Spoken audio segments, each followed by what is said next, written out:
calorie counting doesn't work, that people don't lose weight. Well, that's factually incorrect because there's plenty of calorie restricted, both I'm sure friends of yours, but also research to show that actually people do lose weight whilst reducing their caloric intake.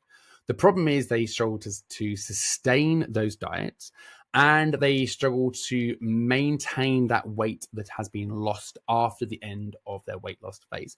That is true for fasting, ketogenic diet, low carb, glycemic control diets. It's not just calorie counting or calorie restriction that is applicable to.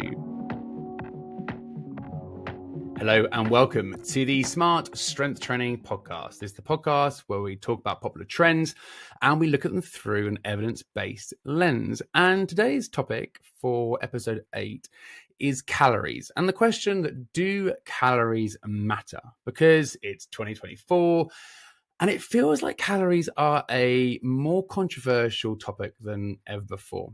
Podcast guests that I've seen recently, the likes of Tim Spector, Jason Fwang, Gary Brecker, David Asprey, have all stated that calories in versus calories out for weight loss is a lie. And there's a few arguments that I've heard people use to explain this. And let's go through them. So firstly, in versus calories out just doesn't work. People struggle to lose weight. And if they do lose weight, they always regain that weight back. Calories itself is often stated that it's a man-made unit of energy, and that's not how energy interacts with the human body. And then with that, because people's digestive rates are different, so therefore the amount of energy on a plate for two separate people, that won't be exactly the same when it comes to how much energy is absorbed by those two people. It's often stated that if you focus on calories, that means you're neglecting nutrient quality. And then there's a conversation around hormones. There's a huge camp around the sort of low carb side of the industry that believe something called the carb insulin model and not the energy balance model, which I'll explain in a second, are the reasons or the method for weight loss. And then, of course, other hormones such as leptin and ghrelin, the satiety hormone, and cortisol, the stress hormone, and their role in weight loss or weight gain. And of course, finally, that genetics have this huge role to play in body weight. And here's the thing. I agree with all of those bar one. Yet, I don't think that actually means that calories do not matter. Or should I say that if we maybe scrap the term calories and then say the amount of energy that you consume does matter. But I agree that calories is not a perfect measure. It is a man-made unit of energy. That is correct. And actually, if you've never Googled how we calculate calories, quite interesting. A sample of food is placed in an insulated oxygen-filled chamber, which is surrounded by water. And this chamber is called a bomb calorimeter. And a sample of food is placed in there and it's burnt completely. And the heat from that burning food will rise the temperature of the water, which is the measurement that indicates the amount of energy in the food, kilocalories or kilojoules. So yeah, that's not, of course, how a human body is going to interact with energy. And it is correct that no two people are going to have the exact same amount of energy absorbed into their bloodstream based on things like digestive rates, gut microbiome, and genetics. But as much as it's borderline impossible to calculate exactly the amount of energy that you are going to be absorbing for food, that doesn't mean that energy doesn't matter. There's something called the law of thermodynamics, and that states that energy is transferred but cannot be destroyed. And that basically means when it comes to food that if you overconsume energy, that energy can't just be destroyed, it has to be used or stored. And that's what we classify as this energy balance equation. If you eat too much energy in a surplus, you will gain weight. If you eat too few calories in a deficit, you will lose weight. And if you eat an equal amount of energy or calories to what you need, you will maintain weight. The law of thermodynamics, energy balance, is correct. That is how energy is transferred around. But we have a problem, of course, because as much as I do believe that energy in versus energy out is correct. We have some very poorly educated personal trainers, nutritionists who advocate and they scream and shout that to lose weight, it's just about calories in, calories out, and you just got to eat less, move more. And of course, to counter that argument, you get people that will isolate one of those points that I've stated, and they'll often take it to the extreme end point to really argue what they're trying to say. If you have been listening to me for a little while, you'll know that the problem with it all is there's no nuance applied to the calories in, calories out, or this arguing that it's all a lie. And nuance is the most important thing. So let's add some nuance, that list of reasons to why people state that calories are a lie. So first of all, calorie counting doesn't work. People don't lose weight. Well, that's factually incorrect because there's plenty of calorie restricted, both I'm sure friends of yours, but also research to show that actually people do lose weight whilst reducing their caloric intake. The problem is they struggle to sustain those diets, and they struggle to maintain that weight that has been lost after the end of their weight loss phase. That is true for fasting, ketogenic diet, low carb, glycemic control diets. It's not just calorie counting or calorie restriction that is applicable to. And one of the reasons I think this is true is because people don't educate themselves on how to lose weight in a sustainable way. And there is absolutely no focus on, in the sort of diet space, how to sustain weight loss at the end of a diet. It's all about how to reduce things, to lose the weight, but no one's talking about how to actually keep it off. And ultimately, if you go super restrictive with what you do, it doesn't matter if it's energy that you're restricting or it's time that you're restricting. If you're just too restricted in your behavior, you're probably going to lose weight too quickly. That will lead to a loss in lean muscle mass. That will lead to issues with just energy day to day. So your desire to be active will reduce as well. So going about it too aggressively is probably the main issue in that idea that calorie counting doesn't work. Then there's this conversation around, like, if you're counting calories, that completely neglects the conversation around food quality. And of course, like, if you're just going to sit here and say it's all about calories in, calories out, and there's no nuance, then of course, then that's what people will say. But let's be really honest about it. If I'm trying to reduce the amount of energy that I consume, actually focusing on nutrient quality becomes a really smart idea. I can have less ultra processed, minimally refined foods because they are energy dense, they're easy to overconsume, they're not satiating. So by swapping them out for more nutrient quality foods to keep meal volume high, which gives me better energy and manages my hunger, which I'll come to in a moment, is really, really smart. So just because someone's focused on calories does not mean that they are completely neglecting food quality. The problem is, of course, there are some people doing that, but just because we're talking about calories doesn't mean you have to completely neglect food quality.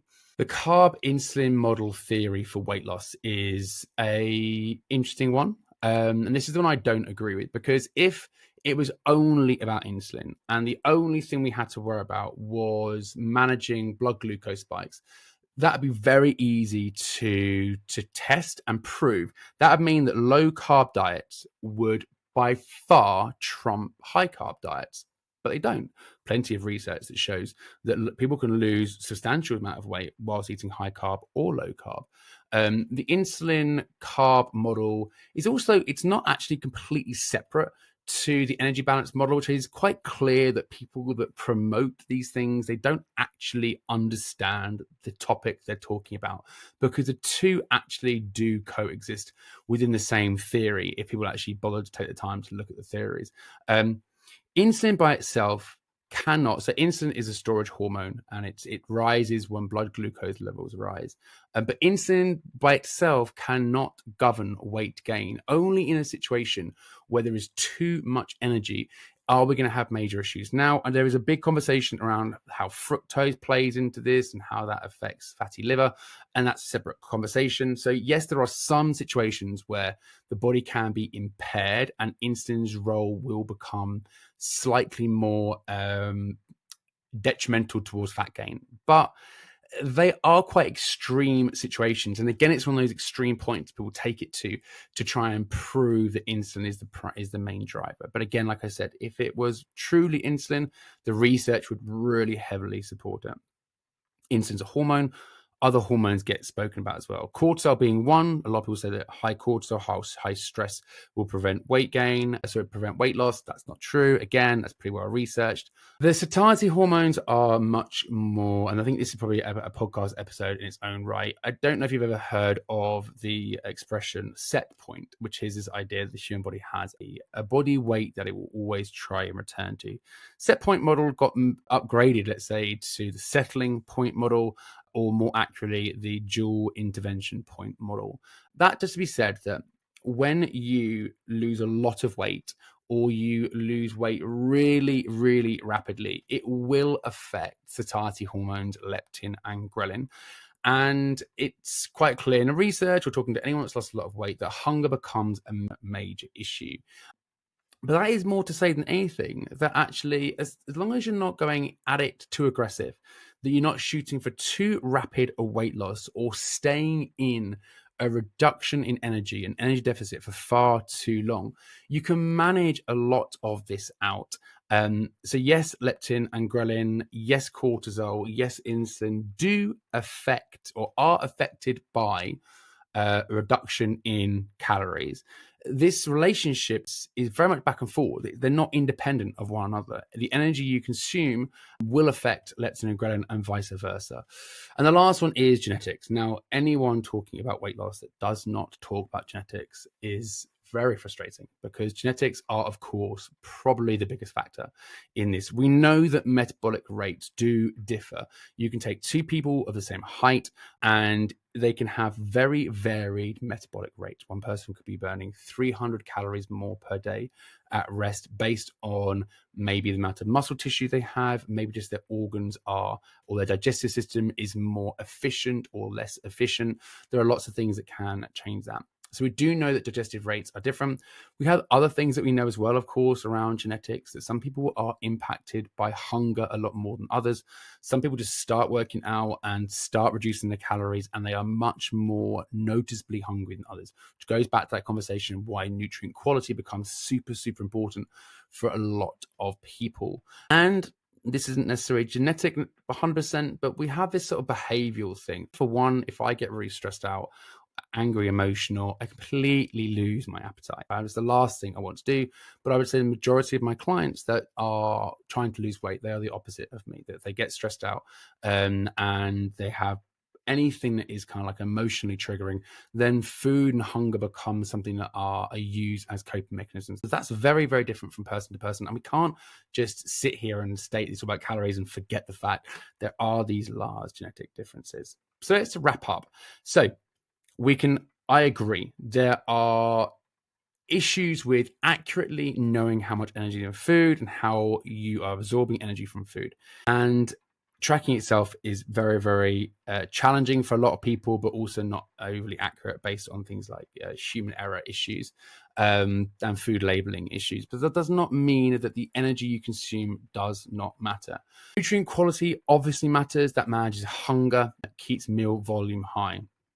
Insulin and other hormones are important, but they have a role where they are working with energy. That it's not a separate conversation around insulin, stress hormone, cortisol, and energy. That is an intrinsic link between the two. Genetics play a huge role in this. And I'd say the biggest takeaway from all of this is a slower rate of weight loss whilst being physically active, but not going crazy with activity, is the most important thing, because that manages pretty much every issue that I've just stated around some of the challenges with weight loss. Now, next podcast episode is going to be about how to lose weight, lose body fat without counting calories, because I appreciate that this episode has been around sort of explaining that calories do matter, but not necessarily giving you anything to put into practice. So make sure you tune in next time when I tell you how you can lose weight whilst not tracking calories.